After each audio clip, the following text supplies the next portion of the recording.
Maman, je ne pourrai pas venir te voir pour le nouvel an, je suis désolée. Écoutez-moi bien, parce que l'histoire que je vais vous raconter, elle est de celles qui vous rappellent que même quand la vie vous met des bâtons dans les roues, il y a parfois, juste parfois, des miracles qui se glissent dans les coins. Nous étions fin décembre, juste avant la Saint-Sylvestre, le moment où tout Paris se fige sous une chape de froid humide. Et quand je dis Paris, je pense surtout à l'hôpital Saint-Antoine, où l'ambiance, figurez-vous, était tout sauf festive. C'était le chaos habituel, avec la grippe qui courait, les urgences qui débordaient, et le personnel qui tirait la langue jusqu'au sol. Parmi ces héros du quotidien, il y avait Sophie Dubois, 28 ans, de grands yeux fatigués mais toujours vifs, et des mains qui savaient faire des merveilles avec une perfusion ou un pansement délicat. Sophie, elle était infirmière dans le service de chirurgie post-opératoire. Autant vous dire qu'elle ne comptait plus ses heures. Depuis la Toussaint, elle avait enchaîné les gardes, les doubles, les nuits, le tout pour un salaire qui, soyons honnêtes, ne reflétait absolument pas la valeur de son travail. Ce soir-là, c'était la tuile. Elle avait réussi à échanger quelques gardes pour s'assurer d'avoir les 3 jours du Nouvel An, histoire de filer dans sa province natale, près de Bordeaux. Sa mère, Madame Dubois, vivait seule dans une petite maison avec jardin et comptait les jours. C'était leur tradition. Réveillon en famille, huîtres et un petit verre de sauterne. C'était ce qui permettait à Sophie de tenir le coup pendant les mois gris. Mais la vie, c'est comme les urgences. Ça ne prévient jamais. À 19h30, le chef de service l'a convoqué. Un imprévu majeur, 2 collègues malades et pas de remplaçant disponible avant le 3 janvier. Dubois, je suis désolé, mais vous êtes la seule. Il faut couvrir le 31 et le 1er. C'est non négociable. Le cœur de Sophie a fait un bond, puis s'est écrasé. Elle a senti la gorge se serrer. Elle a essayé de protester, de supplier, mais le chef avait le regard vitreux des gens acculés. Je comprends, Sophie, mais c'est l'hôpital, c'est comme ça. Elle est sortie du bureau, les jambes molles. Elle a trouvé refuge dans la petite salle de repos, celle où les machines à café crachent un liquide noir amer. Elle a attrapé son vieux téléphone, tremblant légèrement. Elle a composé le numéro de sa mère. Maman, sa voix était déjà un filet. De l'autre côté, Madame Dubois, pleine d'enthousiasme, répondait « Ah, ma chérie, j'ai mis le vin au frais et ton cousin Jules m'a apporté les meilleurs cèpes. Quand est-ce que tu arrives?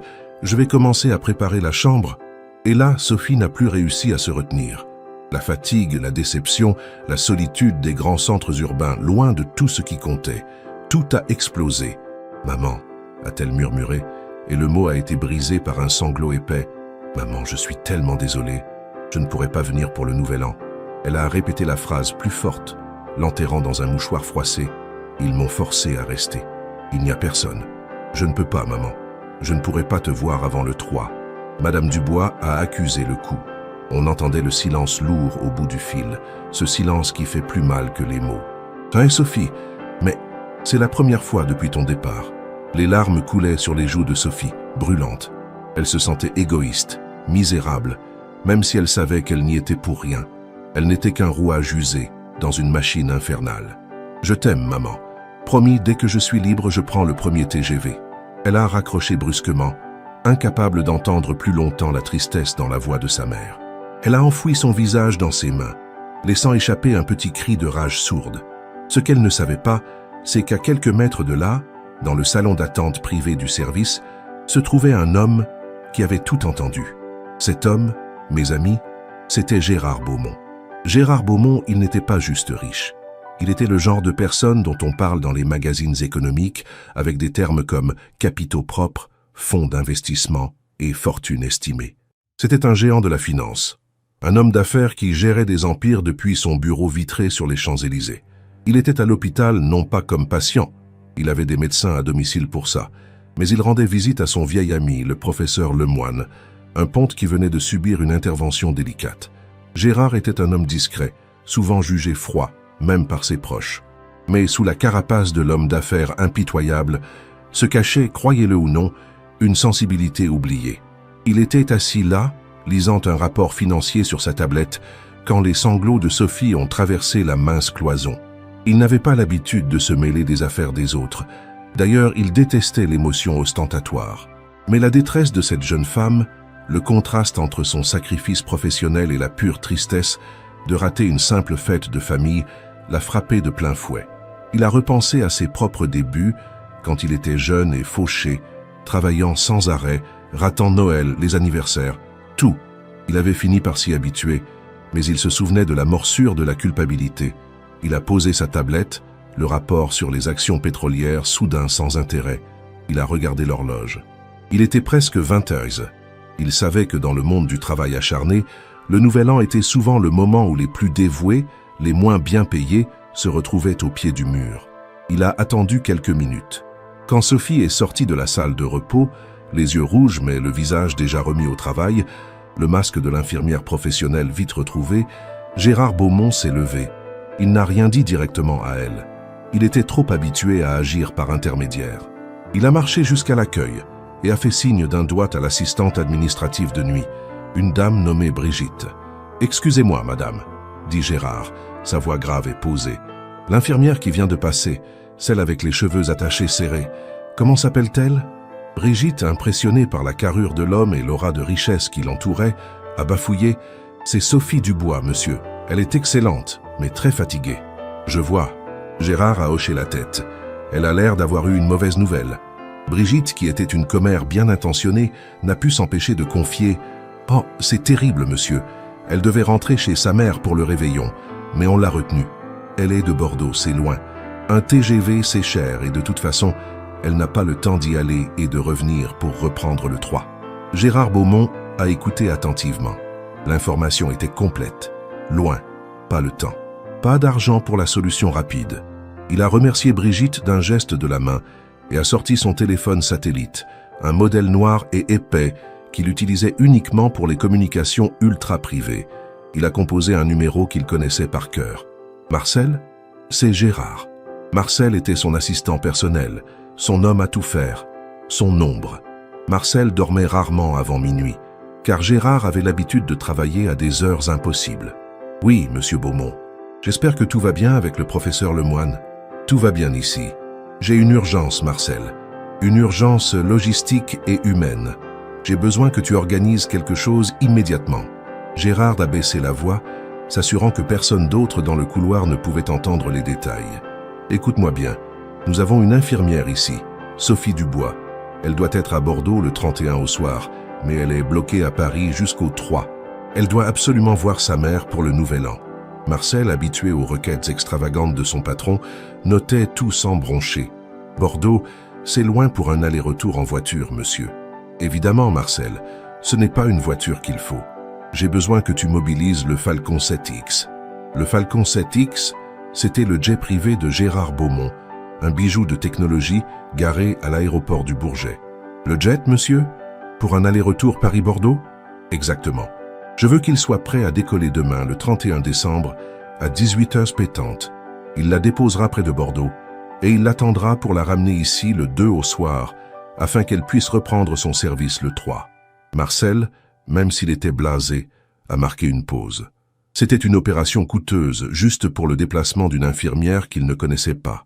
« Monsieur Beaumont, c'est une organisation de dernière minute. Il faudra coordonner les créneaux aériens, la logistique de l'équipage. Tu as ma carte blanche, Marcel. J'ai un budget illimité pour cette affaire.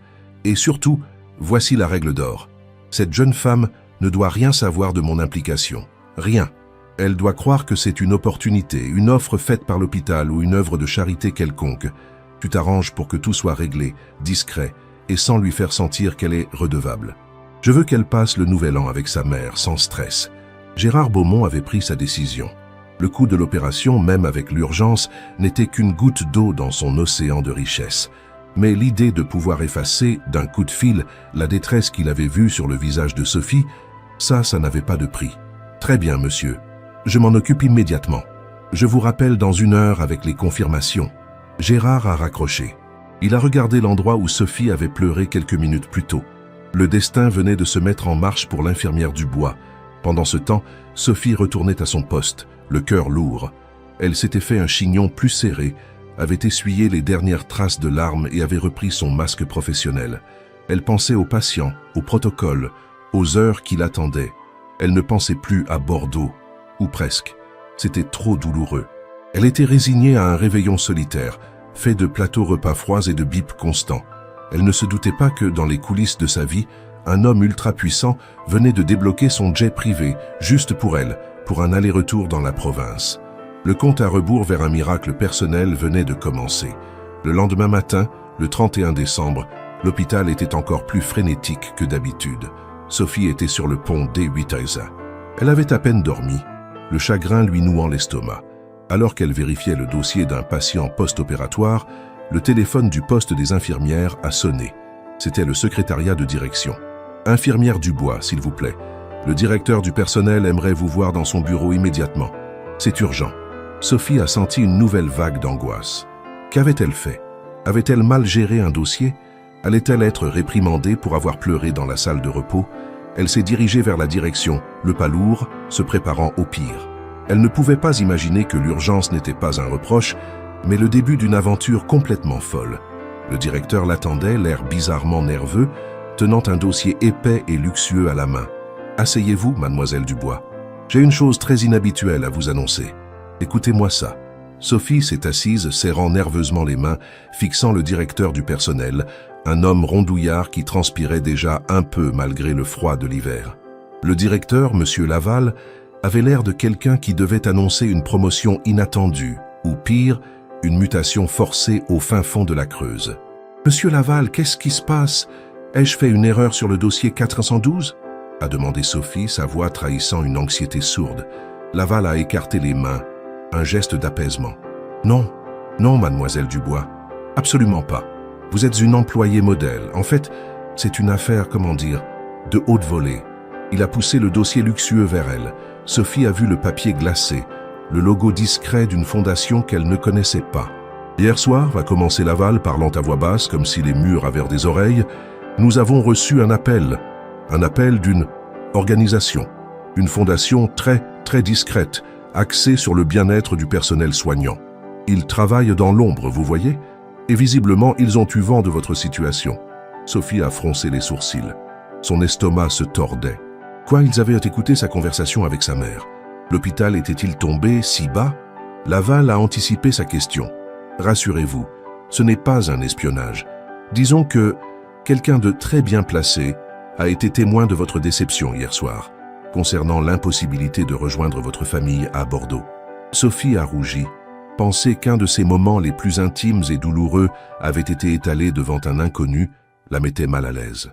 Cette fondation, a poursuivi Laval en désignant le dossier, a une proposition, une offre absolument unique, en reconnaissance de votre dévouement exceptionnel, et pour vous permettre de passer le réveillon avec votre mère sans compromettre votre reprise de service le 3, ils ont organisé la logistique complète de votre voyage.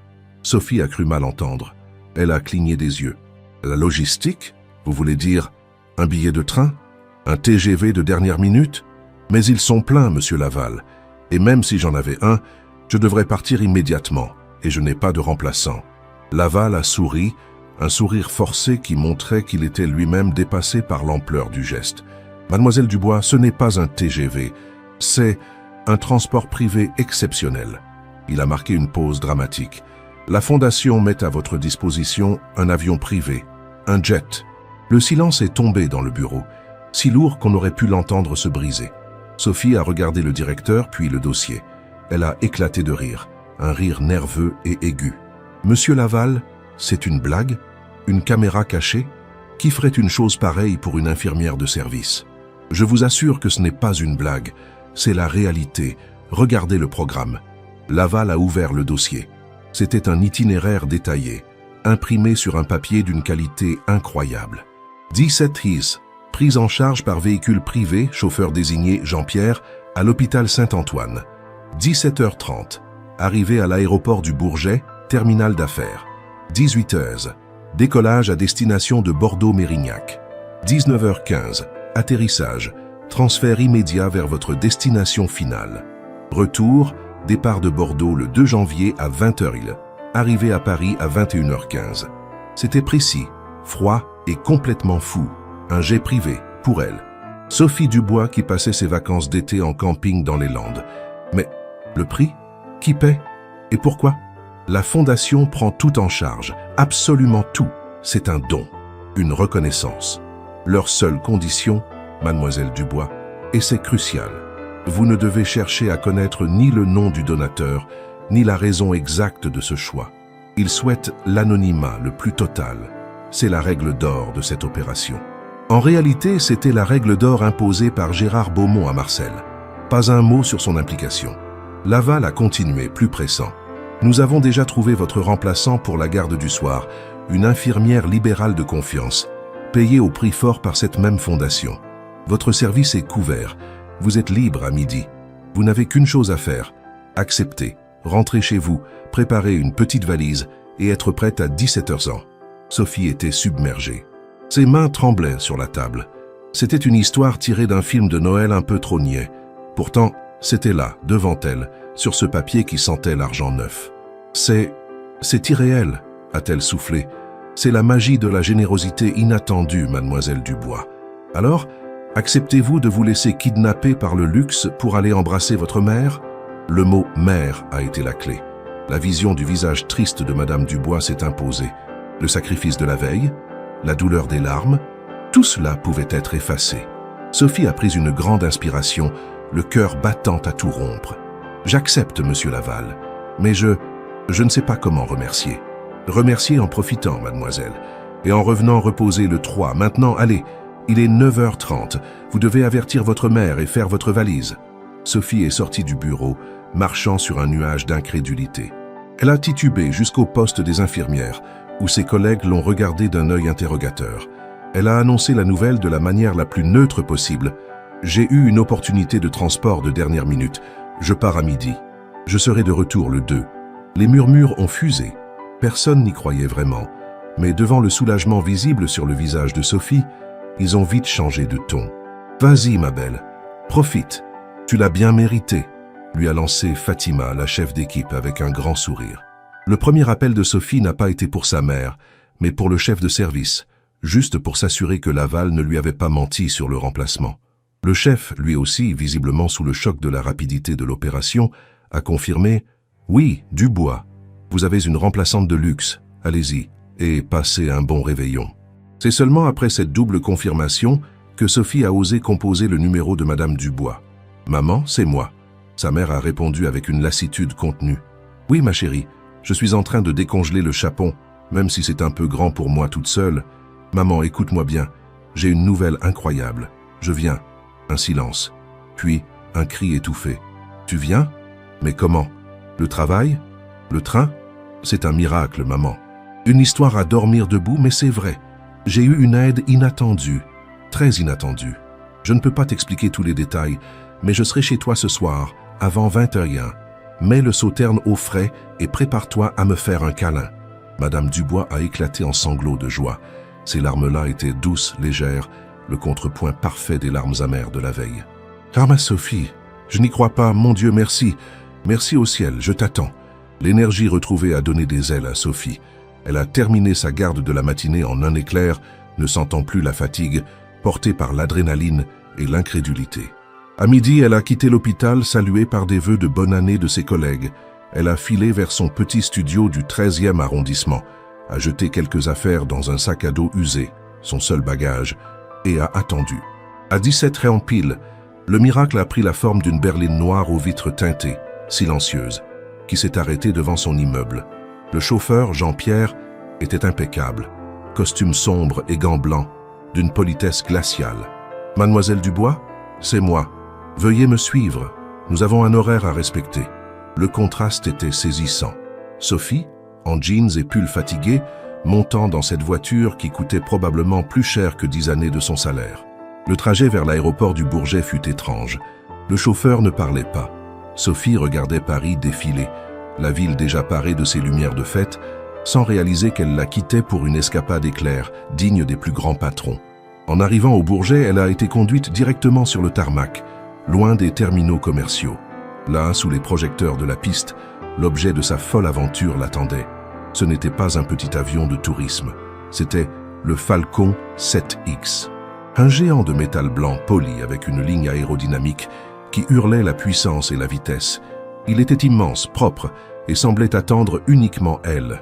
2 membres d'équipage, souriants et impeccables, attendait au pied de la passerelle. « Bienvenue à bord, mademoiselle Dubois », a dit le commandant de bord, un homme aux cheveux gris et au regard professionnel. « Nous sommes ravis de vous accueillir. » Sophie a monté les marches, son petit sac à dos semblant ridicule à côté de l'opulence qui l'entourait. L'intérieur du jet était un salon. Cuir beige, boiserie sombre, éclairage doux. Il y avait des bouteilles de champagne dans un seau à glace, des magazines récents et une place réservée à une seule passagère. Elle s'est assise sur un fauteuil qui ressemblait plus à un trône qu'à un siège d'avion. Elle a touché le cuir. C'était la première fois qu'elle réalisait vraiment l'ampleur de la richesse qui était mobilisée pour elle. Qui est cette fondation? Qui est ce donateur?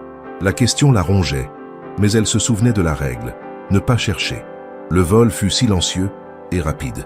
Le commandant de bord lui a proposé une coupe. « Voulez-vous une coupe de champagne, mademoiselle Dubois, pour célébrer ce début d'année ?» Sophie a hésité. Elle n'avait pas l'habitude de boire du champagne à 18h30. Mais bon, quand on voyage en jet privé, on s'adapte. « Volontiers, merci. » Elle a bu lentement, regardant par le hublot le ciel de l'Île-de-France s'éloigner, remplacé par l'obscurité rapide de la campagne française. En 1 heure, elle a parcouru la distance qui lui aurait pris toute une journée en train, avec des correspondances et des retards. Pendant ce temps, Gérard Beaumont, qui était revenu dans son appartement luxueux près du parc Monceau, recevait un bref message de Marcel. Opération aérienne, Bordeaux infirmière, lancée, décollage, 18h. Tout est conforme au plan, monsieur. Gérard a lu le message sur sa tablette. Un léger sourire aux lèvres. Il n'avait pas l'habitude de la philanthropie personnelle et directe. Il gérait des millions pour des causes lointaines, mais jamais il n'avait agi pour une seule personne de cette manière. Il se sentait étrangement léger.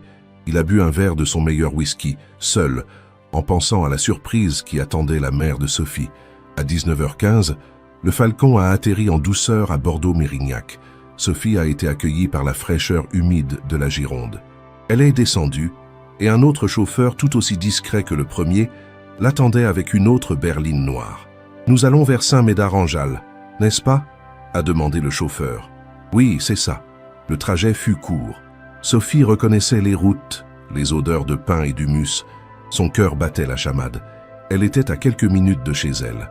Le chauffeur s'est arrêté devant une petite maison coquette, avec un jardin bien entretenu et une lumière chaleureuse filtrant par la fenêtre de la cuisine. C'était là, le foyer, la paix, l'endroit qu'elle avait désiré si fort. « Merci infiniment », a dit Sophie au chauffeur, sa voix pleine d'émotion. « Joyeux réveillon, mademoiselle Dubois », a répondu l'homme d'un ton neutre, puis il a fait demi-tour pour attendre discrètement au coin de la rue, toujours sous les ordres de Marcel, qui ne laissait rien au hasard. Sophie a pris une grande bouffée d'air frais, l'odeur de la campagne qui contraste si violemment avec l'air vicié de l'hôpital. Elle a marché vers la porte d'entrée. Elle n'a pas sonné. Elle avait sa clé. Elle a tourné la clé doucement dans la serrure, puis a poussé la porte. Sa mère était dans la cuisine, dos à la porte, affairée à dresser la table. Elle chantonnait un air ancien, un peu faux, mais rempli de joie retrouvée. Le chapon était au four, et l'odeur des cèpes grillés flottait dans l'air. Sophie a posé son sac à dos sans bruit. Elle a regardé sa mère, les cheveux grisonnants, le tablier de cuisine, ce dos qui portait le poids des années et de la solitude. « Maman ?» Madame Dubois s'est figée. Elle a mis quelques secondes à réaliser que ce n'était pas une illusion. Elle s'est retournée lentement. Quand elle a vu Sophie, debout, souriante, les yeux encore brillants de l'aventure et de la gratitude, elle a lâché le torchon qu'elle tenait. « Sophie, mon Dieu, mais tu es là !» Elle s'est précipitée, les bras ouverts. Les retrouvailles furent un mélange de pleurs, de rires et de serrages si forts que Sophie a failli s'étouffer. « Mais comment as-tu fait, ma puce? C'est de la sorcellerie !»« C'est plus fort que la sorcellerie, maman », a répondu Sophie, essuyant une larme sur la joue de sa mère. « C'est la bonne fortune et la gentillesse des gens. » Elle ne pouvait évidemment pas dire « J'ai volé dans un jet privé de millionnaire. » « Assieds-toi, raconte-moi tout. » Sophie a raconté une version édulcorée de l'histoire. L'hôpital avait reçu une offre de dernière minute d'une fondation pour un transport spécial. Elle a insisté sur l'anonymat du donateur. Madame Dubois était émerveillée. Imagine, Sophie, des gens qui pensent à nous, aux petits, aux gens qui travaillent dur. C'est un vrai miracle de Noël. Enfin, du Nouvel An. Elles ont passé les heures suivantes à préparer le repas, rattrapant le temps perdu, le silence confortable s'installant entre elles. Sophie se sentait revivre. Le stress de Paris, l'odeur de l'hôpital, tout s'était envolé. À 23h50, elles étaient assises au coin du feu, le ventre plein, un verre de sauternes à la main. « Tu sais, Sophie, » a dit sa mère en la regardant tendrement, « cette année a été difficile, mais ce moment, efface tout. » Sophie a souri. Elle avait le cœur léger. Elle pensait à l'homme qu'elle n'avait qu'entrevu, l'inconnu dans le salon d'attente qui avait tout déclenché.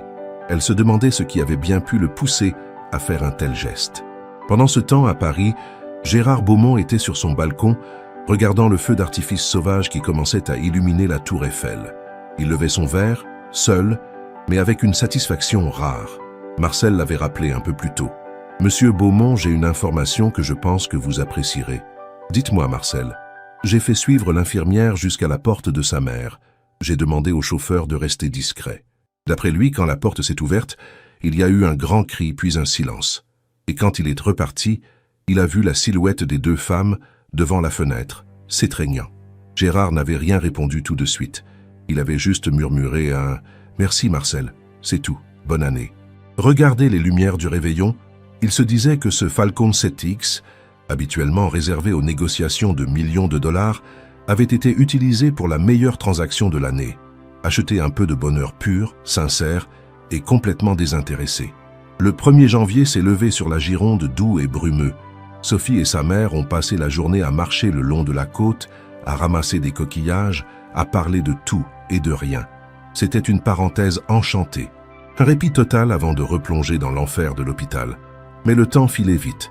Le 2 janvier au soir, la mélancolie s'installait. « Il faut que je sois prête pour 20 heures, maman », a dit Sophie, rangeant son petit sac. « Déjà, mais tu n'as pas dormi 3 jours. » « C'est le prix du luxe, a plaisanté Sophie tout en sentant un pincement au cœur.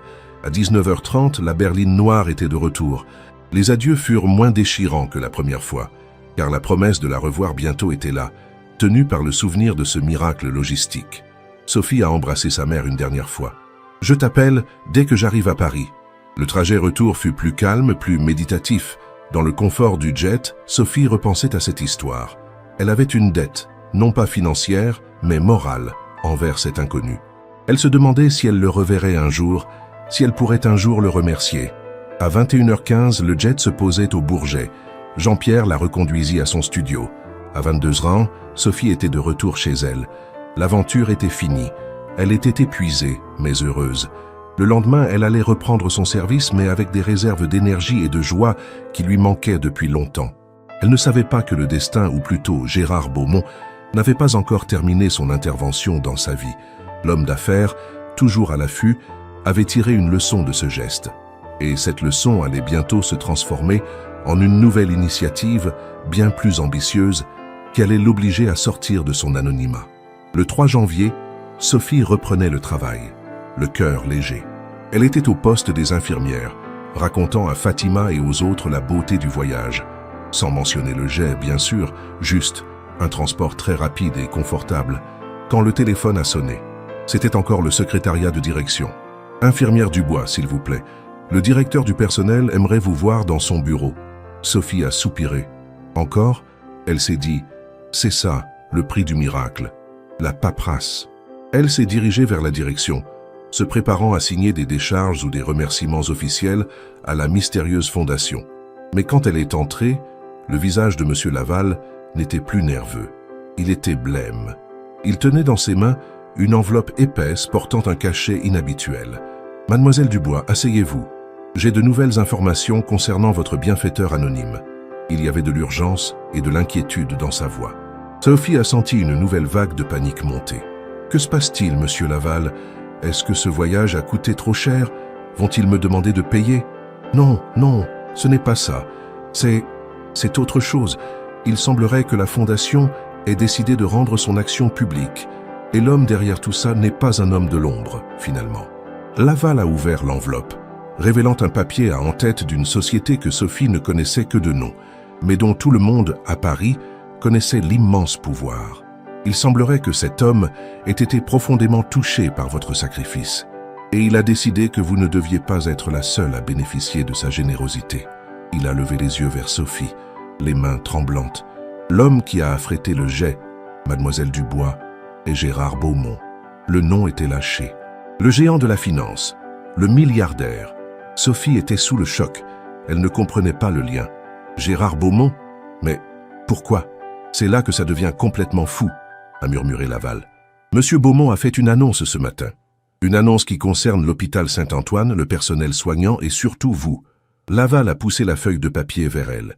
C'était une coupure de presse d'un journal économique, encadré par le dossier de Beaumont. Le titre était énorme, en gros caractères noirs. Le géant Gérard Beaumont lance une fondation de 100 millions d'euros après une rencontre à l'hôpital. L'humain d'abord. Il a utilisé votre histoire, mademoiselle Dubois, sans vous nommer directement comme catalyseur. Il a dit que le personnel soignant ne pouvait pas être traité comme des rouages. Et tenez-vous bien, pour commencer, il a décidé d'allouer une somme considérable pour améliorer les conditions de travail, les salaires et surtout les plannings du personnel de cet hôpital. Sophie lisait le papier, incrédule. Son petit sanglot de détresse dans la salle de repos avait engendré une fondation de 100 millions d'euros.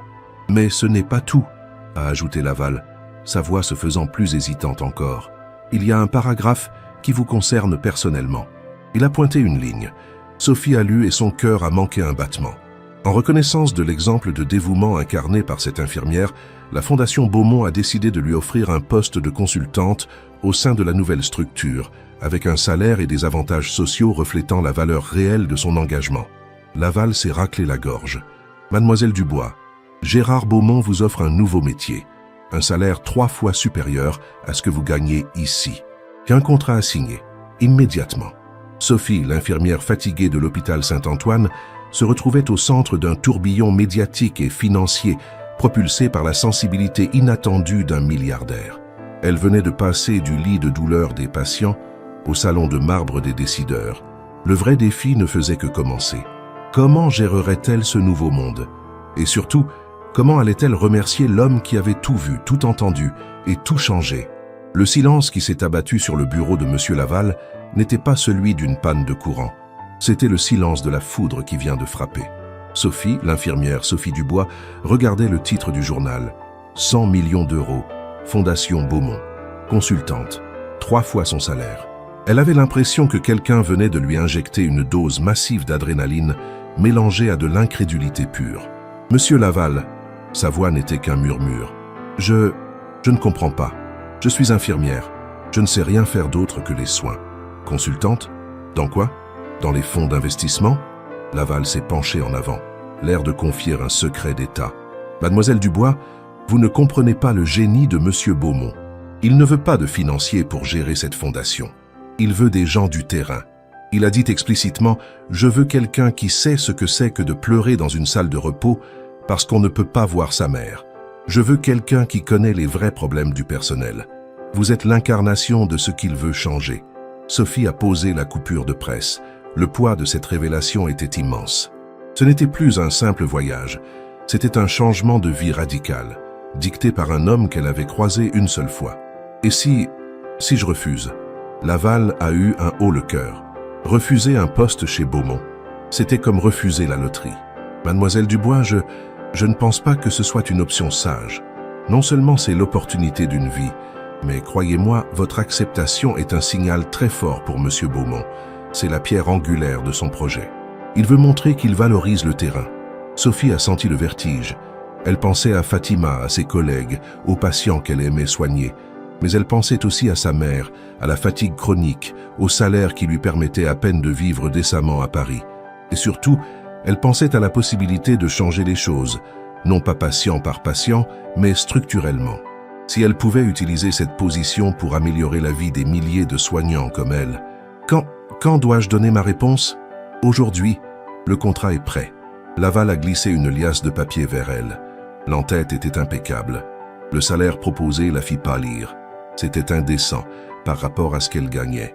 Elle a pris sa décision en 1 minute, le cœur serré mais la tête lucide.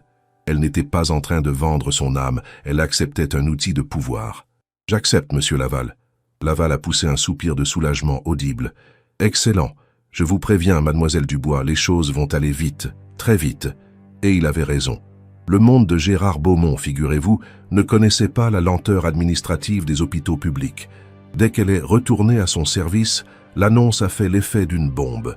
Sophie a annoncé sa démission, et le bruit que c'était pour rejoindre la nouvelle fondation du milliardaire s'est répandu comme une traînée de poudre. Fatima l'a serrée dans ses bras, les larmes aux yeux. « Ma puce, tu l'as mérité. Maintenant, tu vas pouvoir nous aider de là-haut. N'oublie pas les horaires impossibles et le café imbuvable. » Sophie a passé la journée à faire ses adieux, à vider son casier. C'était un départ précipité, presque une fuite. Elle se sentait coupable de laisser ses camarades dans la galère, mais elles, étrangement, la voyaient comme une ambassadrice. Va leur dire ce que c'est la vraie vie, Sophie. Le lendemain, elle était officiellement l'ancienne infirmière Sophie Dubois et la nouvelle consultante de la Fondation Beaumont. Marcel, l'assistant personnel du milliardaire, l'a accueillie. Marcel n'était pas chaleureux, mais il était d'une efficacité chirurgicale. Il la rencontra dans un café chic près de la Madeleine, loin du faste ostentatoire. « Mademoiselle Dubois, bienvenue.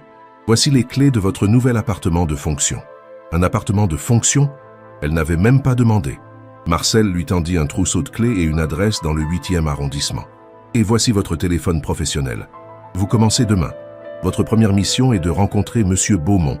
Il vous attend à 10h au siège. » Sophie était abasourdie. Le luxe s'empilait. Elle se retrouvait dans un appartement spacieux, avec vue sur les toits de Paris, loin de son studio exigu. Elle ne se sentait pas chez elle. Elle se sentait en mission d'infiltration. Le matin de la rencontre, elle a mis la seule tenue de ville qu'elle possédait, un tailleur sombre qu'elle n'avait jamais eu l'occasion de porter. Elle se sentait déguisée. Le siège de Beaumont était un bâtiment de verre et d'acier impressionnant près de l'Arc de Triomphe. Les ascenseurs montaient à une vitesse folle. Tout était calme, marbre et silence. L'odeur n'était pas celle du désinfectant et du café amer, mais celle du cuir neuf et des fleurs fraîches. Marcel l'a conduite au dernier étage. La vue était spectaculaire. Paris s'étalait sous leurs pieds comme une carte en relief. « Monsieur Beaumont est prêt », annonça Marcel, ouvrant une double porte en bois sombre. Gérard Beaumont était là. Il était assis derrière un bureau immense et vide, face à la baie vitrée. Il ne lisait pas de rapport financier cette fois. Il regardait simplement Paris. Il portait un costume d'une coupe parfaite, et son aura de puissance était presque physique. Il s'est levé quand elle est entrée. Ce n'était pas un geste de séduction, mais de respect professionnel. « Mademoiselle Dubois, entrez s'il vous plaît. » Sa voix était la même que celle qu'elle avait entendue au téléphone, grave et posée. Sophie a marché sur l'épais tapis, se sentant soudain très petite. Elle a posé son sac. « Bonjour, Monsieur Beaumont. Asseyez-vous. Voulez-vous un café? Pas le jus de chaussette de l'hôpital, j'espère. » Il y avait un soupçon d'ironie dans son ton. « Non, merci. Je suis encore en train d'assimiler tout cela. » Il l'a regardée, ses yeux perçants analysant chaque détail de son visage. « Je comprends. C'est un changement de décor assez brutal. » Il s'est assis à son tour, les mains posées sur le bureau. Le moment de vérité était arrivé. « Mademoiselle Dubois, je vais être direct. Je sais que vous avez beaucoup de questions.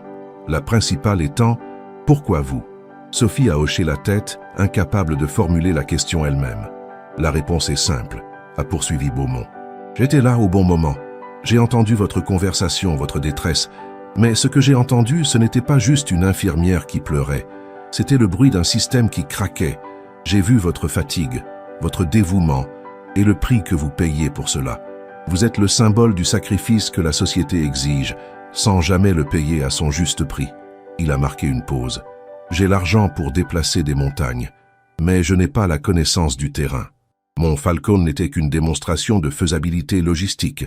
Le véritable objectif, c'est cette fondation, et j'ai besoin de vos yeux, de votre cœur et de votre expérience pour m'assurer que ces 100 millions d'euros servent réellement à changer les choses pour les soignants.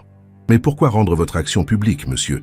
Vous aviez tenu à l'anonymat pour le jet. » Gérard a souri, un sourire mince et calculé. « L'anonymat, mademoiselle Dubois, fonctionne pour les petits gestes. Pour lancer un projet de cette ampleur, il faut du poids. Mon nom, ma réputation, c'est mon capital le plus précieux. En m'exposant, j'oblige les autres à suivre. Et j'oblige l'État à regarder ce que nous faisons. » Il y avait de la stratégie pure dans sa philanthropie. Ce n'était pas de l'altruisme romantique, c'était de l'investissement social, réfléchi. « Votre rôle, Sophie, a-t-il dit, utilisant son prénom pour la première fois, ce qui a eu l'effet d'une décharge électrique, sera de diriger le pôle amélioration du quotidien. Vous êtes ma garantie que nous ne dépenserons pas des millions dans des rapports inutiles.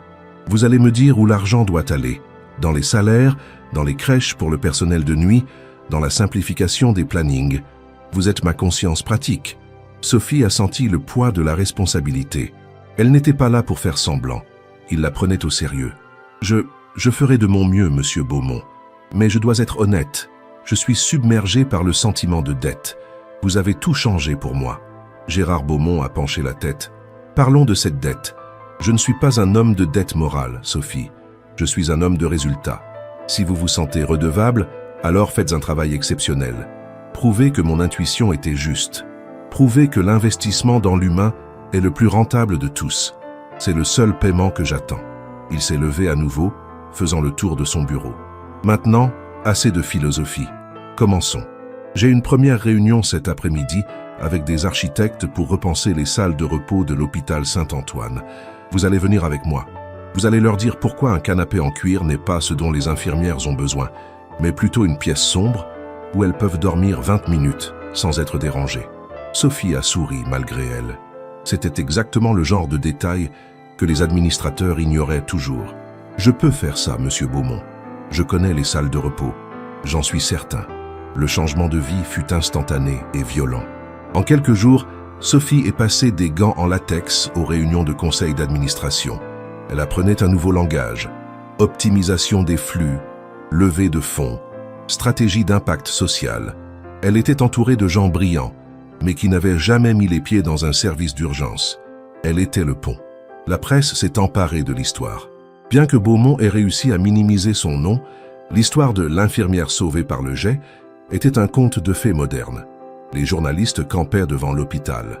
Un soir, alors qu'elle était dans son nouvel appartement, elle a appelé sa mère. « Maman, tu ne devineras jamais où je suis. Je sais, ma chérie. J'ai vu le journal local, le milliardaire.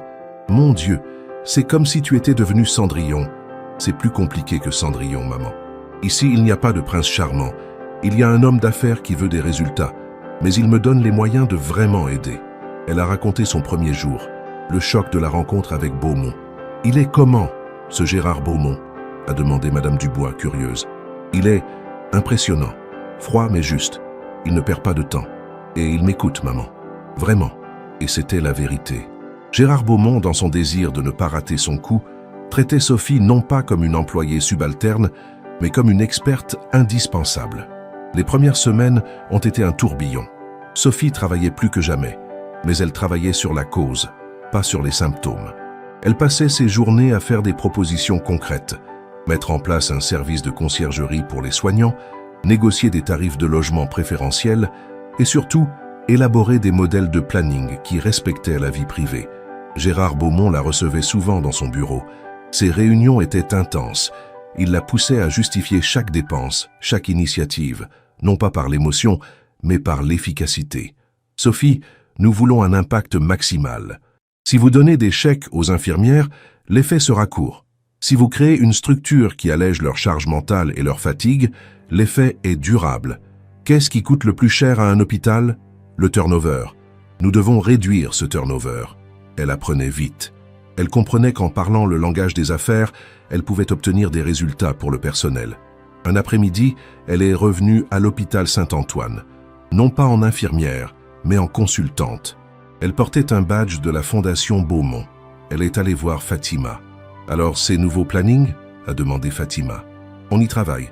J'ai un rendez-vous la semaine prochaine avec la DRH et le PR Lemoine, l'ami de Monsieur Beaumont, pour tester un modèle pilote. » Fatima la regardait avec admiration. « Tu as changé, Sophie.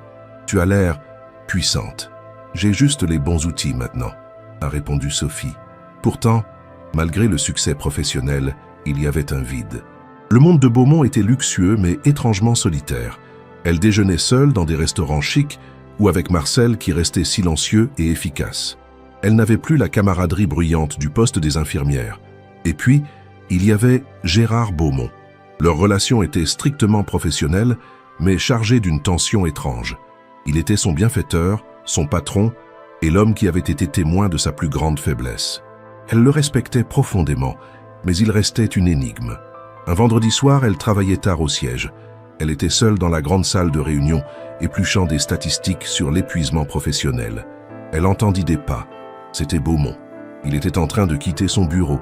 Il s'est arrêté à l'encadrement de la porte. « Toujours au travail, Sophie ?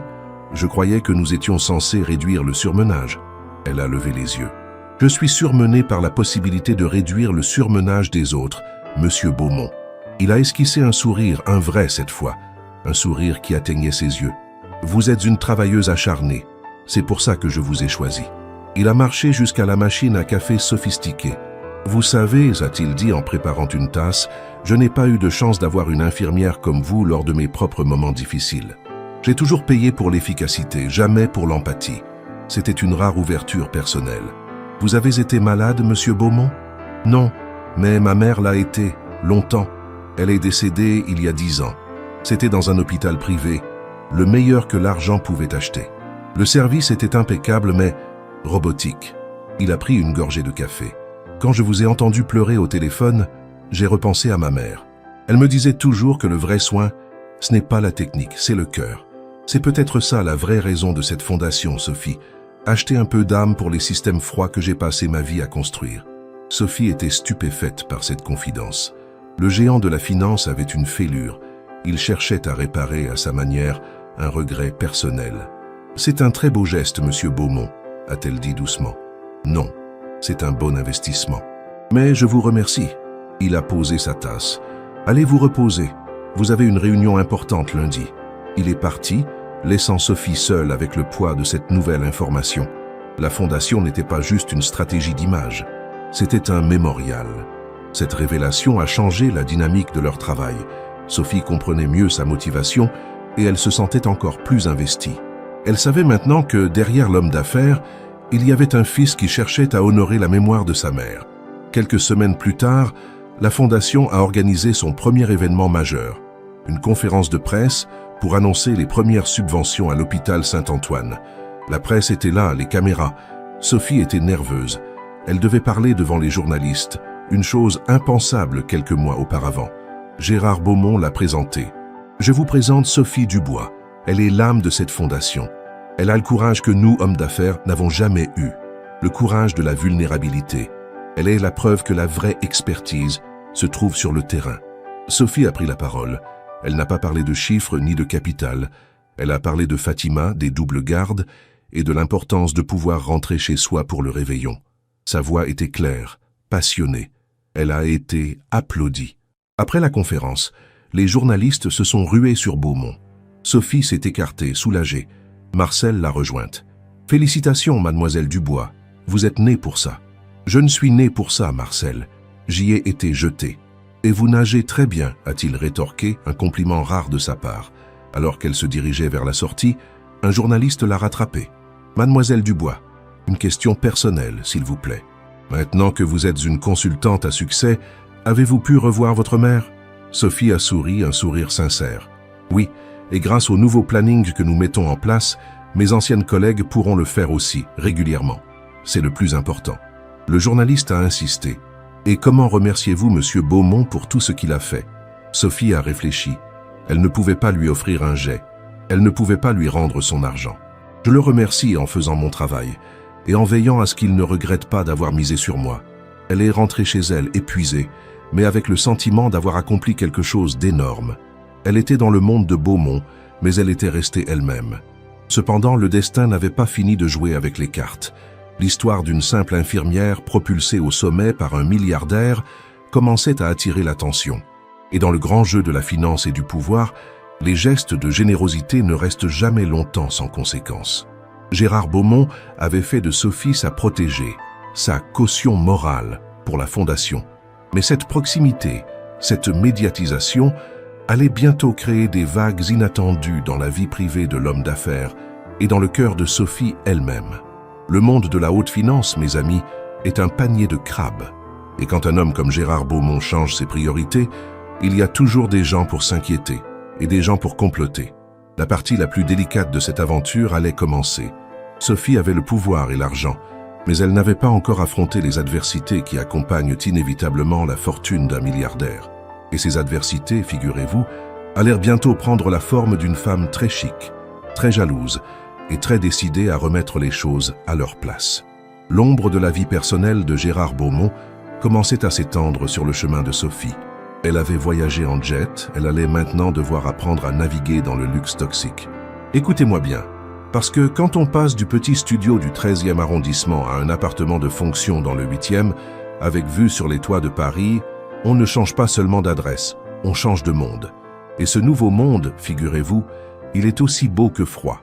Sophie s'était installée dans ce luxe imposé, mais elle se sentait comme une intruse. Le marbre, les moulures, le silence. Elle s'ennuyait du bruit des chariots de médicaments et des voix pressées de ses collègues. Mais elle ne s'ennuyait pas des doubles gardes. Ça, jamais. Son travail à la Fondation Beaumont était intense, exigeant, mais passionnant. Gérard Beaumont, mes amis, c'était un patron qui n'acceptait rien d'approximatif. Il lui demandait des preuves, des statistiques, des plans d'action précis. Il ne voulait pas de la charité, il voulait de la transformation. Sophie passait ses journées à faire le pont entre le terrain. Elle appelait souvent Fatima pour avoir le pouls de Saint-Antoine et les tableaux Excel. Elle était efficace. Elle savait exactement où l'argent devait être injecté pour maximiser le bien-être sans gaspiller. Elle avait mis en place le projet pilote de plannings optimisés et le buzz était excellent. La relation avec Gérard Beaumont s'était approfondie, mais elle restait bizarrement codifiée. Dans son bureau, il parlait de budget et de logistique, mais les réunions s'étiraient souvent le soir. « Sophie, restez un instant », disait-il, et il lui versait un verre de vin, toujours un grand cru qu'elle n'aurait jamais osé commander. « Dites-moi honnêtement, ce modèle de crèche pour le personnel de nuit, est-ce que ça va marcher ?» Et là, ils sortirent de la finance. Ils parlaient de la vie réelle, des nuits sans sommeil, des enfants malades. Il la regardait avec une intensité qui la déstabilisait. Il ne la voyait plus comme une simple consultante, mais comme la clé de son propre rachat moral. Le problème, c'est que cette proximité, cette confiance soudaine accordée à une infirmière inconnue, ne passait pas inaperçue dans les cercles de Beaumont.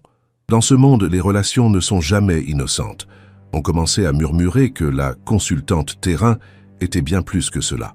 Et c'est là, mes amis, que le destin a décidé d'introduire le deuxième personnage féminin de notre histoire, celle qui jouait dans la cour de Gérard Beaumont depuis bien plus longtemps que Sophie. Il faut que je vous présente Solange de Varenne. Solange, elle était l'élégance incarnée, la haute société parisienne dans toute sa splendeur glacée. Grande, blonde platine, toujours vêtue de créateurs italiens, elle était la compagne officieuse de Gérard Beaumont depuis plusieurs années. Officieuse, car Gérard, l'ours solitaire, n'avait jamais voulu l'épouser, mais elle occupait la place, organisait ses dîners et représentait la façade sociale dont un homme de son envergure avait besoin. Quand Gérard avait lancé sa fondation, Solange avait vu l'opportunité de briller. Elle avait organisé le premier grand événement de collecte de fonds, un dîner de gala somptueux au Ritz, sous le prétexte de soutenir les soignants. Un événement où les convives payèrent le prix d'un an de salaire d'infirmière juste pour manger des huîtres. Sophie, bien sûr, devait y assister. C'était son baptême du feu dans le monde des robes longues et des bijoux qui clignotent. Le soir du gala, Sophie se sentait complètement déplacée. Elle avait loué une robe simple, noire, qui la faisait ressembler à une serveuse à côté des femmes qui portaient des fortunes autour du cou. Elle cherchait un coin où se cacher quand Beaumont la trouvait. Il était impeccable dans son smoking, mais il avait l'air un peu mal à l'aise dans cette foule bruyante. « Sophie, vous êtes là. Bien, restez près de moi. Je dois vous présenter les donateurs majeurs. » Il l'a prise par le bras. Un geste simple, mais qui a suffi à attirer tous les regards. Il la présentait avec fierté. « Voici Sophie Dubois, notre consultante. C'est elle qui nous assure que l'argent va là où il doit aller. » Et puis, elle est arrivée. Solange de Varenne. Elle flottait dans la salle enveloppée dans une robe rouge écarlate. Elle avait la beauté dure des statues de marbre. Quand elle a vu Gérard avec Sophie à son bras, ses yeux se sont rétrécis et le sourire figé qu'elle portait pour la foule est tombé d'un cran. Gérard, toujours concentré sur ses affaires, ne semblait pas remarquer la tension électrique. « Ah, Solange. Parfait. Sophie, je vous présente Solange de Varenne. Solange, voici Sophie Dubois. » Solange a tendu une main du bout des doigts, comme si elle craignait d'attraper une maladie contagieuse. « Enchantée, mademoiselle Dubois. J'ai tant entendu parler de vous. L'infirmière. » Le mot « infirmière » était lâché avec une condescendance polie, comme si c'était le titre d'un métier exotique et un peu sale. « Enchantée, madame de Varenne, » a répondu Sophie avec toute la dignité qu'elle pouvait rassembler. Elle s'est souvenue qu'elle n'était pas là comme une invitée, mais comme une professionnelle. C'est un plaisir de voir tant de générosité réunie pour soutenir le personnel soignant. Solange a ri, un petit rire sec qui ne venait pas de la gorge. Oh oui, la charité, c'est tellement important. Surtout en fin d'année pour les déductions fiscales, n'est-ce pas, Gérard? Gérard Beaumont, lui, était en train de saluer un banquier. Il n'a pas entendu la pique. Solange s'est approchée de Sophie, baissant la voix. « Écoutez-moi bien, mademoiselle Dubois. Je sais que Gérard est sensible aux histoires de petites gens. C'est son côté chevalier blanc. Mais ne vous y trompez pas. Ce monde est le mien. Vous êtes une consultante, vous avez une mission. Quand cette mission sera terminée, vous retournerez à votre service. » C'était une menace voilée, froide comme la glace. Solange ne voyait pas Sophie comme une rivale amoureuse, pas encore. Elle la voyait comme un jouet coûteux que Gérard avait ramassé, un objet qui risquait de compromettre l'ordre établi. Sophie a senti le sang lui monter aux joues, mais elle s'est forcée à sourire, se souvenant de la confiance que Beaumont avait placée en elle. « Madame de Varenne, je ne suis pas là pour jouer. Je suis là parce que Monsieur Beaumont m'a jugé indispensable pour que cette fondation réussisse.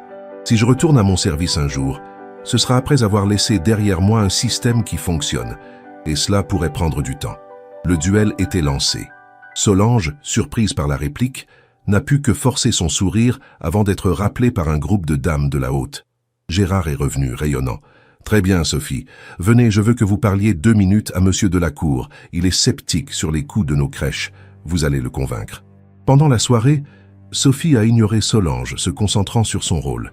Elle parlait avec assurance des ratios d'infirmières, des économies générées par la réduction de l'épuisement professionnel. Elle était brillante, elle parlait de passion et de chiffres. Gérard la regardait, et plus la soirée avançait, plus il la regardait différemment. Il ne voyait plus l'infirmière en détresse, il voyait une femme forte, intelligente, qui tenait tête à son monde. Le lendemain du gala, les choses ont commencé à s'envenimer. Solange, vexée par la résistance de Sophie et alertée par les murmures de l'entourage de Beaumont, a décidé de passer à l'attaque professionnelle. Elle a utilisé son influence. Solange était administratrice de plusieurs fonds d'art et de culture qui investissaient parfois dans les entreprises de Beaumont. Elle a appelé des amis au conseil d'administration de la fondation. Le lundi matin, Sophie avait une réunion avec Beaumont pour finaliser le budget du trimestre. Il était inhabituellement sombre. « Sophie, nous avons un problème. » « Un problème de budget ? Non, un problème de confiance. » Il a fait glisser un rapport sur la table. Certains membres du conseil s'interrogent sur l'affectation des fonds. Ils estiment que la part allouée à l'amélioration des plannings et des salaires est trop élevée par rapport aux investissements en matériel lourd. Sophie a compris immédiatement. C'était le langage des gens qui voulaient que l'argent aille à des choses visibles et médiatisées, comme des scanners neufs, plutôt qu'à des choses essentielles mais invisibles, comme le bien-être du personnel. Qui a soulevé cette objection, Monsieur Beaumont? Peu importe, ils disent que vous manquez d'expérience en gestion de capital et que vous êtes trop émotionnellement impliqué. Le mot « émotionnellement » l'a frappé. C'était la griffe de Solange. Ils veulent que l'on mette un administrateur financier au-dessus de vous pour valider chaque dépense de l'axe quotidien. Sophie s'est raidie. C'est une tentative de me couper l'herbe sous le pied. Si je n'ai plus la main sur les décisions, ma présence n'a plus de sens. Je suis votre garantie de terrain. Gérard a soupiré. Je sais, c'est une manœuvre politique et elle est bien ficelée. Que comptez-vous faire ? A demandé Sophie. Sa nouvelle vie, son rêve d'améliorer les choses était en jeu. Gérard a regardé par la fenêtre.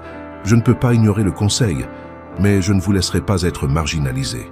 Il s'est tourné vers elle. Nous allons changer de stratégie. Nous allons frapper un grand coup médiatique qui justifiera votre rôle au-delà de toute contestation. Il a pris une feuille de papier et a dessiné rapidement un plan. Écoutez-moi. La Fondation a acheté des parts dans l'hôpital Saint-Antoine pour avoir un droit de regard sur l'administration. Nous allons utiliser ce droit. Nous allons exiger la démission de l'actuel directeur du personnel, Monsieur Laval. Sophie était sous le choc. Monsieur Laval ? Mais il est incompétent, certes, mais pas malveillant. Il est le symbole de l'immobilisme. Nous allons le remplacer par quelqu'un de neuf, de votre choix, qui appliquera vos directives à la lettre. Et pour prouver que nous ne faisons pas que changer des têtes, nous allons lancer le programme que vous avez défendu. Un toit pour chaque soignant. L'achat d'immeubles pour loger le personnel à prix coûtant. C'est concret, humain, et ça va faire la une. C'était du génie financier et politique. Beaumont utilisait l'attaque pour consolider son pouvoir et celui de Sophie. Mais cela va créer une tempête à l'hôpital, Monsieur Beaumont. Les tempêtes sont nécessaires pour nettoyer l'air, Sophie, et vous êtes ma navigatrice. Le jour de l'annonce de la démission de Laval fut un chaos médiatique. Gérard Beaumont était en conférence de presse, flanqué de Sophie. Il a été impitoyable. Nous ne pouvons plus accepter que les héros de notre quotidien vivent dans la précarité et l'épuisement. La Fondation Beaumont agit, et elle agit avec ceux qui savent ce qu'est la précarité. Il a laissé Sophie annoncer le programme de logement. Elle était éloquente, parlant de la difficulté de trouver un logement abordable à Paris avec un salaire d'infirmière. Ce n'est pas un luxe, c'est un droit, a-t-elle conclu sous les crépitements des flashs. L'opération fut un succès total. La pression du Conseil s'est relâchée, car l'opinion publique était massivement en faveur de la Fondation et de Sophie. Solange de Varenne avait perdu la première manche. Mais Solange n'était pas le genre à abandonner. Voyant que les attaques professionnelles renforcèrent le duo, elle a décidé de frapper là où cela ferait le plus mal, la réputation et le cœur. Les rumeurs ont commencé à circuler, d'abord dans les salons feutrés, puis dans la presse people, subtilement alimentée par l'entourage de Solange. On ne parlait plus de la consultante, mais de la maîtresse cachée du milliardaire. On insinuait que le jet n'était pas un geste de charité, mais un cadeau d'amant. Sophie était horrifiée. Elle était professionnelle, elle n'avait jamais franchi la ligne. Ces rumeurs étaient fausses, mais dans leur monde, la vérité n'avait que peu d'importance. Un matin, elle est arrivée au bureau et Marcel l'a interceptée, l'air plus grave que d'habitude. « Mademoiselle Dubois, vous avez vu la presse ?» Il lui a tendu un magazine à potins. En couverture, une photo d'elle et de Beaumont au gala, avec un titre accrocheur, « L'infirmière et le mécène ». Plus qu'une fondation. C'est faux, Marcel. Je sais, mais la presse n'attend pas la vérité. Gérard Beaumont était furieux. Il était habitué aux attaques sur ses finances, pas sur sa vie privée, surtout quand cela impliquait quelqu'un d'innocent comme Sophie. Il l'a convoquée immédiatement. « Regardez ça, Sophie. C'est ignoble. » Il a jeté le magazine sur son bureau. « Je suis désolé que mon nom vous expose à cela. »« C'est Solange, n'est-ce pas ?» a demandé Sophie, les larmes de rage aux yeux. « Elle essaie de me détruire en me faisant passer pour une opportuniste. » Gérard a serré la mâchoire. « Je vais m'occuper de Solange. Mais cela pose un problème. Votre crédibilité est notre capital le plus important. Si les donateurs pensent que la Fondation est un simple jeu de cours, alors je dois partir, » a coupé Sophie, le cœur lourd. « Je ne peux pas laisser mon histoire personnelle compromettre la mission. »« Hors de question, » a tonné Beaumont. Il s'est levé et a fait le tour du bureau. C'est exactement ce qu'elle veut. Non, nous allons faire face. Mais nous devons changer la perception. Il a réfléchi un instant. Puis un éclair a traversé ses yeux. Nous devons rendre notre relation publique, officiellement. Sophie était confuse. Mais comment?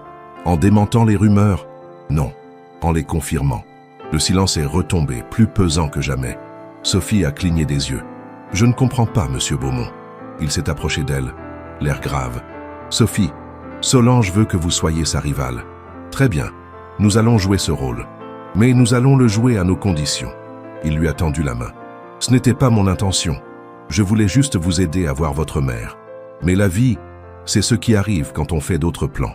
J'ai appris à vous connaître. J'admire votre force, et je ne veux pas que vous partiez. » Il a hésité. C'était la première fois qu'il parlait de ses sentiments, même s'ils étaient formulés comme une stratégie d'affaires. « Si nous sommes officiellement ensemble, si je vous soutiens publiquement comme ma partenaire, non seulement votre position à la Fondation sera inattaquable, mais Solange ne pourra plus vous attaquer sans m'attaquer directement. C'est la seule façon de la neutraliser et de sauver le projet. » Il la regardait, attendant sa réaction. C'était la proposition la plus folle qu'elle ait jamais reçue. Un mariage de raison, de stratégie et peut-être d'une étincelle naissante. « Vous me demandez de devenir votre compagne pour des raisons professionnelles ? Je vous demande de me faire confiance pour une nouvelle stratégie, Sophie, et peut-être de me donner l'opportunité de découvrir si ce que nous ressentons est plus qu'une simple stratégie. » Sophie était à bout de souffle. Elle avait quitté l'hôpital pour soigner les autres, et elle se retrouvait à devoir sauver un milliardaire de ses propres intrigues, en jouant le rôle de l'amoureuse. Elle a repensé à sa mère, au visage de ses anciennes collègues. Si accepter ce rôle lui permettait de continuer à faire le bien, était-ce un prix trop élevé? Et au fond d'elle-même, cette admiration pour l'homme, pour sa vision, ne cachait-elle pas déjà quelque chose de plus tendre? Elle a pris une grande inspiration, le même genre d'inspiration qu'avant une intervention chirurgicale compliquée. D'accord, monsieur Beaumont, je joue le jeu. Mais si nous faisons cela, nous le faisons à fond. Je ne veux pas être juste un accessoire. Je veux être votre égal. Gérard Beaumont a souri, ce sourire rare qui illuminait tout son visage. C'est la seule façon que j'accepte, Sophie. La nouvelle est tombée comme un coup de tonnerre sur Paris. Le milliardaire Gérard Beaumont et l'ancienne infirmière Sophie Dubois étaient officiellement un couple. Les médias se sont déchaînés. C'était l'histoire d'amour de l'année. Solange de Varenne fut anéantie. Non seulement elle avait échoué à éliminer Sophie, mais elle l'avait involontairement propulsée au sommet. Le jour où Sophie et Gérard sont apparus ensemble, main dans la main, à un événement public, Solange était là. Elle était livide. Gérard, pour la première fois, n'a pas cherché à l'éviter. Il est allé directement vers elle. « Solange, j'espère que vous appréciez le spectacle. J'ai toujours détesté les rumeurs. Maintenant, nous avons clarifié les choses. Sophie est ma partenaire. Dans la vie et dans les affaires de la Fondation. » Solange a regardé Sophie avec une haine pure. « Vous allez le regretter tous les deux. Ce n'est pas votre monde, mademoiselle Dubois. Et les milliardaires ont des passagers clandestins. » La menace était lancée, mais elle était désormais impuissante. Le couple Sophie-Gérard est devenu une force. Leur relation, bien que née d'une nécessité stratégique, s'épanouissait dans le respect et l'admiration mutuelle. Sophie découvrait sous la carapace du financier un homme sensible, et Gérard découvrait auprès de Sophie le sens de l'authenticité et de la chaleur humaine. Ils voyageaient ensemble, non plus en secret pour voir une mère, mais officiellement pour les affaires de la Fondation. Un mois plus tard, ils étaient à New York, discutant avec des philanthropes américains. Un soir, dans leur suite au Plaza, Sophie était assise sur le canapé, examinant des plans d'un futur centre de formation pour soignants. Gérard est entré, défaisant sa cravate. « Je dois vous dire quelque chose, Sophie, » a-t-il dit, sa voix soudain douce. « Quoi donc, Gérard? Une nouvelle manœuvre de Solange? Non, quelque chose de plus important. Au début, c'était une stratégie. Sauver la Fondation, vous protéger. Mais maintenant, il s'est approché. Je ne peux plus imaginer ma vie sans votre jugement, sans votre rire, sans votre présence. Ce n'est plus un jeu, Sophie. Je suis tombé amoureux de l'infirmière qui a eu le courage de pleurer. » Sophie a posé ses dossiers. Le cœur battait. L'homme qu'elle admirait, le géant, était là, vulnérable. « Je crois bien, Gérard, va-t-elle murmurer, que je suis tombée amoureuse du milliardaire qui a pris le temps de m'écouter. » L'histoire était devenue réelle. Le miracle stratégique s'était transformé en amour. Mais dans les coulisses de la fortune de Beaumont, les menaces ne s'étaient pas tues. Solange, chassée, préparait sa vengeance. Et la menace qu'elle avait laissée planer, les passagers clandestins, était sur le point d'émerger, remettant en cause non seulement la Fondation, mais l'intégrité même de Gérard Beaumont. L'amour était là, fragile et neuf, au sommet de la richesse. Mais la chute, mes amis, est toujours plus spectaculaire quand on est très haut. Sophie n'était plus une simple infirmière, elle était la partenaire d'un milliardaire, et elle allait bientôt découvrir que cette position venait avec un prix encore plus élevé que celui d'un jet privé. La véritable tempête n'avait pas encore éclaté. Le monde de la haute finance, mes amis, est un panier de crabes. Et quand un homme comme Gérard Beaumont change ses priorités, il y a toujours des gens pour s'inquiéter et des gens pour comploter. L'ombre de la vie personnelle de Gérard Beaumont commençait à s'étendre sur le chemin de Sophie. Elle avait voyagé en jet, elle allait maintenant devoir apprendre à naviguer dans le luxe toxique. Écoutez-moi bien, parce que quand on passe du petit studio du 13e arrondissement à un appartement de fonction dans le 8e, avec vue sur les toits de Paris, on ne change pas seulement d'adresse, on change de monde. Et ce nouveau monde, figurez-vous, il est aussi beau que froid. Sophie s'était installée dans ce luxe imposé, mais elle se sentait comme une intruse. Le marbre, les moulures, le silence. Elle s'ennuyait du bruit des chariots de médicaments et des voix pressées de ses collègues. Mais elle ne s'ennuyait pas des doubles gardes. Ça, jamais. Son travail à la Fondation Beaumont était intense, exigeant, mais passionnant. Gérard Beaumont, mes amis, c'était un patron qui n'acceptait rien d'approximatif. Il lui demandait des preuves, des statistiques, des plans d'action précis. Il ne voulait pas de la charité, il voulait de la transformation. La relation avec Gérard Beaumont s'était approfondie, mais elle restait bizarrement codifiée. Dans son bureau, il parlait de budget et de logistique, mais les réunions s'étiraient souvent le soir. Il la regardait avec une intensité qui la déstabilisait. Il ne la voyait plus comme une simple consultante, mais comme la clé de son propre rachat moral. Le problème, c'est que cette proximité, cette confiance soudaine accordée à une infirmière inconnue ne passait pas inaperçue dans les cercles de Beaumont. Solange de Varenne, l'ancienne compagne, avait vu son autorité sociale s'effondrer. Sa vengeance avait commencé par les rumeurs qui, involontairement, avaient forcé Gérard et Sophie à officialiser leur relation. Leur amour était né de cette stratégie, mais il était rapidement devenu sincère. Sophie découvrait sous la carapace du financier un homme sensible, et Gérard découvrait auprès de Sophie le sens de l'authenticité et de la chaleur humaine. Ils étaient à New York, discutant avec des philanthropes américains. Un soir, dans leur suite au Plaza, Gérard avait avoué « Je suis tombé amoureux de l'infirmière qui a eu le courage de pleurer ». Et Sophie avait répondu « Je crois bien que je suis tombée amoureuse du milliardaire qui a pris le temps de m'écouter ». L'histoire était belle, mais la menace de Solange, elle, planait toujours. Elle avait parlé de passagers clandestins. Et quand on parle d'un homme d'affaires de l'envergure de Gérard Beaumont, ces passagers sont souvent des dossiers honteux, enfouis dans les archives des transactions passées. Écoutez-moi bien, parce que le calme avant la tempête n'a duré que 2 semaines. Un matin, alors que Sophie et Gérard prenaient leur petit déjeuner à Paris, la tête dans les nuages après un week-end romantique, leur téléphone a sonné, puis a vibré, puis a explosé. Marcel était au bout du fil, sa voix serrée. « Monsieur Beaumont, c'est une catastrophe. Le journal des finances vient de sortir une édition spéciale. » Gérard a attrapé son iPad, ses doigts rapides tapant l'adresse du journal. Le titre lui a coupé le souffle. « Beaumont dans la tourmente. Les millions sales derrière la fondation. » L'article était dévastateur. Il accusait Gérard d'avoir bâti une partie de sa fortune initiale sur des transactions immobilières douteuses dans les années 90, impliquant des montages fiscaux agressifs et, pire, l'expulsion de familles ouvrières dans le 18e arrondissement.